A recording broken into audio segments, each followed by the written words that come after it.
Assalamualaikum warahmatullahi wabarakatuh. Perkenalkan, saya Arum Hairunisa dengan NIM belakang 30. Dosen pembimbing Dr. Isnaini Rodia, MSI.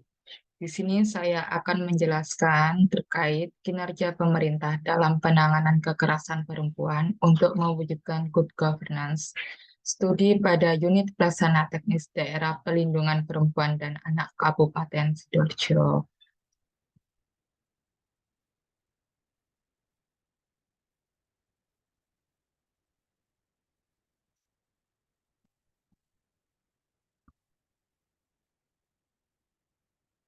Pendahuluan. Kekerasan terhadap perempuan dari tahun 2007 sampai dengan tahun 2018. Dari hasil sumber catatan tahunan kekerasan perempuan, menjelaskan bahwa jumlah kasus kekerasan perempuan yang dilaporkan pada tahun terakhir, yakni tahun 2018, meningkat 14% dari tahun sebelumnya atau mengalami peningkatan sebanyak 57.732 kasus. Melihat tingginya angka kekerasan terhadap perempuan yang terjadi dan masih rendahnya kontrol masyarakat untuk melakukan pelaporan, maka pemerintah daerah Kabupaten Sidoarjo bertanggung jawab untuk menyelesaikan permasalahan yang ada, serta guna melindungi warga dari ancaman tindak kekerasan. Bentuk pertanggungjawabannya adalah dibentuklah organisasi perlindungan perempuan dan anak atau yang disebut juga dengan P3K yang saat ini berganti nama menjadi UPTD PPA. Jumlah penanganan kasus dan target kiapan kinerja. Berdasarkan data dari tahun 2007 sampai dengan tahun 2019 menunjukkan bahwa tahun 2007 persentasenya mencapai 100%, sedangkan sampai tahun 2018, tahun 2019 mengalami penurunan. Berdasar hasil observasi awal tahun 2019 didukung oleh hasil penelitian, menunjukkan bahwa masih banyak ditemukannya organisasi pemerintah yang belum menerapkan prinsip-prinsip good governance. Salah satunya adalah UPTD PPA Kabupaten Sidoarjo, yang mana UPTD PPA belum optimal dalam menerapkan prinsip demokrasi, partisipasi. Hal tersebut dikarenakan masih banyak ditemukannya masyarakat Kabupaten Sidoarjo yang belum mengetahui tentang peran dan fungsi adanya UPTD PPA Kabupaten Sidoarjo. Permasalahan tersebut menunjukkan bahwa masyarakat kurang terlibat dalam rencana tahunan kinerja UPTD PPA Kabupaten Sidoarjo. Pertanyaan penelitian. Yang pertama, bagaimana kinerja pemerintah dalam penanganan kekerasan perempuan untuk mewujudkan good governance? Yang kedua, faktor-faktor yang mempengaruhi kinerja pemerintah dalam penanganan kekerasan perempuan untuk di Kabupaten Sidoarjo. Penelitian terdahulu. Penelitian terkait Zaini Bidayat dan Zainal Umamat, yakni implementasi Undang-Undang tahun 2004 tentang penghapusan kekerasan dalam rumah tangga, berkaitan dengan perantara lokal di Desa Sokong, Kecamatan Tanjung, Kabupaten Lombok Utara. Hasil penelitian ini menunjukkan bahwa implementasi Undang-Undang PDKRT di Desa Songkong, Kecamatan Tanjung belum berjalan dengan efektif. Hal tersebut dikarenakan masyarakat Desa Songkong jarang menggunakan undang-undang ini untuk menyelesaikan kasus PDKRT. Masyarakat dalam menangani kasus kekerasan, khususnya PDKRT, lebih sering menyelesaikan secara kekeluargaan atau diselesaikan melalui hukum adat. Hal ini dikarenakan kebiasaan turun-temurun. Yang kedua, Abdul Aziz, Persepsi Masyarakat Kecamatan Samka terhadap pelaksanaan prinsip-prinsip good governance. Tahun 2019. Hasil penelitian ini menunjukkan bahwa prinsip-prinsip transparansi berada dalam kategori sedang, dikarenakan akses informasi yang diperlukan masyarakat Samka masih tergolong terbatas. Kemudian masih rendahnya sosialisasi yang dilakukan pemerintah terkait transparansi informasi dan kebijakan yang akan dilaksanakan. Sedangkan pada aspek akuntabilitas, pemerintah bertanggung jawab atas kinerjanya. Ini dikarenakan sudah sesuai dengan visi misi organisasi, akan tetapi masih ditemukannya biaya tambahan atau pungli untuk memperlancar proses administrasi dan pemerintah kecamatan Sangka. Masih belum maksimal dalam melaporkan penggunaan anggaran kepada masyarakat. Terakhir, pada prinsip partisipasi masyarakat Sangka masih kurang dilibatkan dalam pengumpulan keputusan. Akibatnya, kebijakan atau program yang ditempuh oleh pemerintah daerah tidak sesuai dengan kebutuhan masyarakat. Dari ketiga prinsip good governance, dapat dikatakan pemerintah Kecamatan Sangka masih belum menerapkan prinsip-prinsip good governance secara optimal. Yang ketiga, Ida Ayu Aryana Mahadewi dan Asri Dwija Putri. Pengaruh penerapan prinsip-prinsip good governance terhadap kinerja pada rumah sakit di Kota Denpasar 2019. Hasil yang diperoleh dalam penelitian ini adalah bahwa seluruh prinsip-prinsip good governance berpengaruh terhadap kinerja pada kinerja organisasi.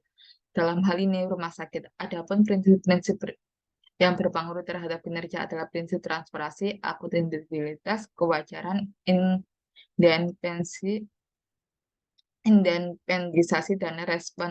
responsibilitas. Hasil penilaian itu juga membuktikan dengan menerapkan prinsip-prinsip good governance, kualitas layanan dan kepuasan masyarakat sekitar terhadap rumah sakit semakin baik. Metode yang digunakan dalam penelitian ini, jenis penelitian, deskriptif kualitatif, teknik pengumpulan data, yaitu observasi, wawancara, dan dokumentasi, dan studi pustaka. Teknik analisis data, menggunakan pengumpulan data, reduksi data, penyajian data, serta penarikan kesimpulan. Lokasi penelitian ini dilakukan di Unit Pelaksana Teknis Daerah Perlindungan Perempuan dan Anak Kabupaten Sidoarjo. Hasil penelitian informan teknik yaitu dengan menggunakan teknik berproses sampling. Fokus penelitian yaitu yang pertama, pengukuran kinerja dalam mewujudkan good governance menurut Sudarmayanti tahun 2019. Ya, dengan menggunakan teori akuntabilitas, transparansi, dan partisipasi. Faktor-faktor yang mempengaruhi kinerja menurut Agnus Tosco dalam tangkisan. Ada dua, yaitu faktor internal dan faktor eksternal. Adapun hasil dan pembahasan dalam penelitian ini. Yang pertama, akuntabilitas. Akuntabilitas merupakan syarat yang diperlukan untuk mencapai kinerja yang berkesinambungan. Dalam hal ini, akuntabilitas atau pertanggungjawaban UPTD PPA Kabupaten Sidoarjo dilakukan melalui 3 arah. Yang pertama, pertanggungjawaban kepada masyarakat. Yang kedua, pertanggungjawaban kepada Dinas Pemberdayaan Perempuan dan Perlindungan Anak. Yang ketiga, dilakukan kepada pemerintah kepemberdayaan perempuan dan perlindungan anak. Akuntabilitas atau pertanggungjawaban kepada masyarakat dilakukan dengan cara melakukan serangkaian kegiatan, mulai dari sosialisasi, penyediaan informasi, dan melakukan penanganan kasus kekerasan. Karena pada dasarnya visi PTTPPA Kabupaten Sidoarjo adalah mengupayakan pembangunan berkeadilan dalam rangka penegakan hak asasi manusia sebagai perempuan dan anak di Kabupaten Sidoarjo. Yang kedua, akuntabilitas atau pertanggungjawaban UPTD PPA Kabupaten Sidoarjo kepada pemerintah dalam hal ini DP3AKB berupa laporan pertanggungjawaban yang mana pertanggungjawaban dilakukan melalui 2 cara, yakni pelaporan secara online dan pelaporan secara offline. Pelaporan secara offline dilakukan secara tulis, di mana laporannya berupa pertanggungjawaban LPG dilakukan selama 4 kali dalam setahun, yakni sering disebut dengan laporan tribulanan. Yang ketiga, akuntabilitas kepada Kepemerintahan Pelindungan Perempuan dan Anak. Pertanggungjawaban yang dilakukan secara online melalui aplikasi sistem informasi online pelindungan perempuan dan anak atau yang sering disebut dengan Simfoni PPA. Transparansi.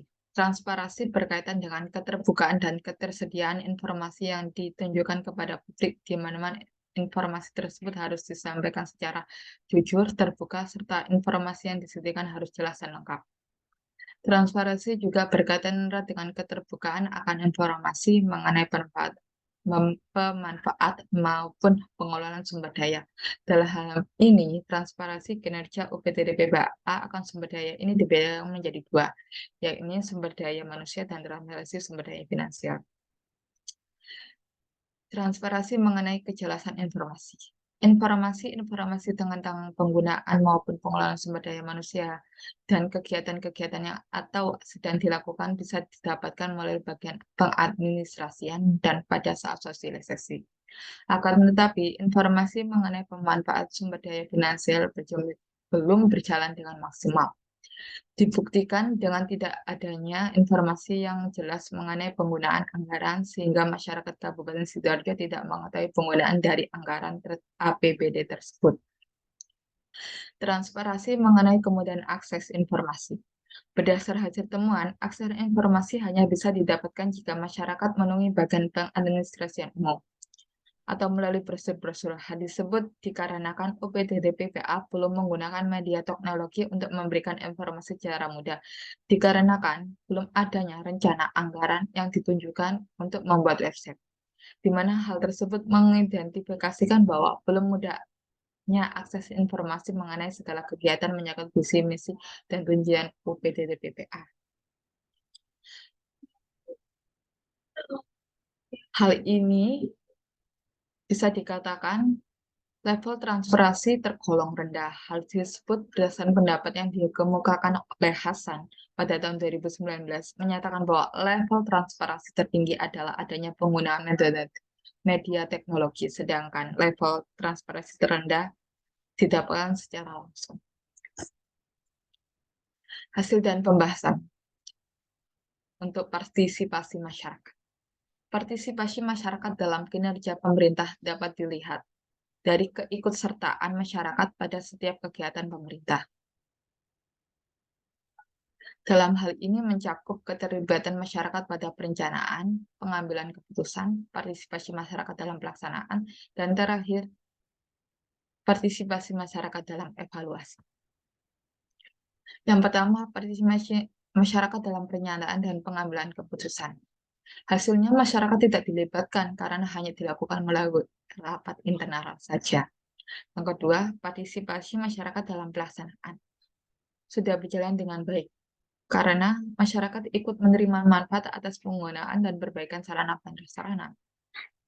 Yang ketiga, partisipasi masyarakat dalam evaluasi. Masyarakat terlibat dalam evaluasi kinerja karyawan. Hal tersebut dikarenakan adanya kuesioner survei kepuasan masyarakat yang diberikan kepada korban yang telah menggunakan layanan UPTD PPA. Untuk faktor pendukung dan penghambatnya, faktor pendukung yang pertama adanya regulasi yang jelas, yang kedua adanya dukungan pemerintah lintas sektor, yang ketiga adanya dukungan anggaran, yang keempat adanya komitmen yang tinggi dari tiap pegawai dalam menangani korban kekerasan. Faktor penghambatnya ada tiga, ya. Yang pertama, terkadang ada selisih paham antara lintas sektor mengenai penanganan yang harus dilakukan. Yang kedua, tekanan dari masyarakat yang ingin kasusnya segera selesai, padahal setiap kasus penanganannya berbeda-beda. Yang ketiga, masih rendahnya kesadaran masyarakat untuk melapor. Kesimpulan dari penelitian ini, yakni berdasarkan hasil penelitian serta pembahasan kinerja pemerintah dalam penanganan kekerasan perempuan pada UPTD PPA. Yang pertama, akuntabilitas kinerja UPTD PPA sudah baik. Hal ini dilihat dari pertanggungjawaban kepada masyarakat dengan cara melakukan serangkaian kegiatan melalui sosialisasi, penyediaan informasi, dan melakukan penanganan kasus kekerasan. Karena pada dasarnya visi UPTD PPA Kabupaten Sidoarjo adalah mengupayakan pembangunan yang berkeadilan dalam rangka penegakan hak asasi manusia serta adanya laporan pertanggungjawaban kepada dinas dan kepada pemerintahan perlindungan perempuan dan anak Kabupaten Sidoarjo yang berupa laporan Simfoni PPA. Yang kedua, transparansi. Transparansi kinerja UPTD-PPA masih belum berjalan dengan optimal atau berada di level rendah. Hal tersebut dikarenakan dalam transparansi kepada masyarakat, masyarakat masih sulit untuk mendapatkan akses informasi karena menginformasikan karena dalam visi dalam menginformasikan hanya datang melalui langsung tidak menggunakan teknologi digital. Yang ketiga, partisipasi masyarakat dalam hal ini kinerja UPTD-PPA dalam partisipasi masyarakat juga belum berjalan dengan optimal. Hal tersebut dikarenakan tidak adanya forum partisipasi masyarakat untuk menampung partisipasi masyarakat dalam perencanaan anggaran, perencanaan kegiatan, serta tidak adanya partisipasi masyarakat dalam perencanaan dan evaluasi atas penggunaan sumber daya. Faktor pendukung yakni kinerja Unit Pelaksana Teknis Daerah Pelindungan Perempuan dan Anak Kabupaten Sidoarjo dalam menangani kasus adalah adanya regulasi, adanya dukungan dari pemerintah, berupa anggaran, adanya dukungan dari berbagai institusi seperti kepolisian, rumah sakit, dinas sosial, dinas sosial. Adapun faktor penghambat kinerja UPT-BPA dalam menangani kasus kekerasan adalah masih sering terjadi selisih paham antara pendamping hukum dan pihak kepolisian dalam menyelesaikan permasalahan dan kurang terbukanya masyarakat dalam menyampaikan permasalahan kepada UPT-BPA. Jadi ada semacam masih disembunyikan, masyarakat masih malu untuk melaporkan. Jadi sulit untuk mengidentifikasikan dan menyelesaikan permasalahan tersebut. Ini adalah beberapa referensi dari penelitian ini.